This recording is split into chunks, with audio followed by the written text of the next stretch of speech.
Dana White said on the UFC Unfiltered podcast that Cris Cyborg Justino has turned down 2 separate matches at a new 145-pound featherweight division. Crazy. One against Holly Holm, the other against Jermaine D. Rendami, and Cyborg turned him down. Now, does this mean we're going to see Cyborg versus Ronda Rousey in 2017? Well, if you had asked me this question 4 months ago, I would have said unequivocally yes. No question we're going to see Cyborg and Ronda Rousey at the 145-pound limit. And now I hear reports that Ronda Rousey is already walking around at 140 pounds, easily eating what she wants.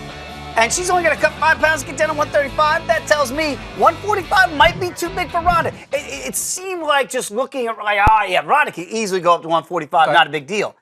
If those reports are true, and I have no reason to doubt Ariel Helwani and the fine work we see at our friends at MMAfighting.com, that she is not a 145er. And now we're hearing reports that Cyborg can't even make 145? That's ridiculous. So what are we talking about? Somebody that walks around at 140 versus somebody who's walking around at 160, 165? I mean, then we're talking about 20, 25-pound differences. Okay. And that's too much. I don't want to fight somebody 25 pounds bigger than you and me, do you? Not at all. No. Not at all. So I don't know why we'd ask Ronda Rousey then to say, yeah, go up and fight Cyborg at whatever weight now, because she's clamoring I can't make weight at 145. So we don't see this fight next year?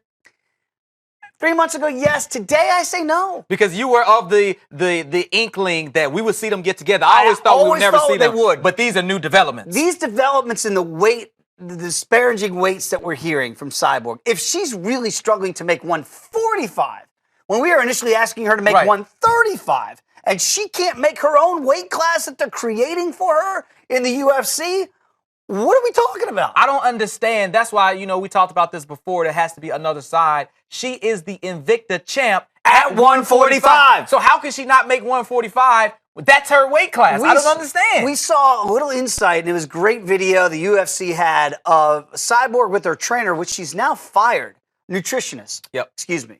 Where she's having trouble cutting weight. Excruciating pain. And I don't want you, Cyborg, to have to get down to these uncomfortable weights to see these matchups that we all want to see. I'm with you on that. But to what end? You shouldn't then expect the other ladies to then just come up to whatever weight you're at. 155? Well, what are we talking about? Like, what can you make healthy, without endangering? We don't want you to do that. Weight cuts are serious stuff.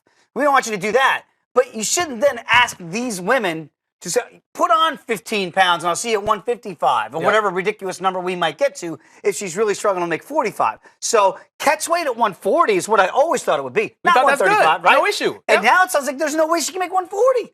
So if she can't make 140, we're starting to ask too much of the Holly Holmes or the Ronda Rouseys and Miesha Tates if she comes out of retirement to go up in who knows how many pounds to fight a bigger woman. And that's what it would be. And that would be a distinct disadvantage to the 3 that I just mentioned. Certainly some puzzling news regarding Cris Cyborg. And I'm sure Dana White a little bit disappointed because when he signed her up in the UFC, that was the idea. He thought that she would at least be able to make a catch weight. And now she can't even make 145. Because they were thinking 135 when she came in. Not what Dana White was hoping for.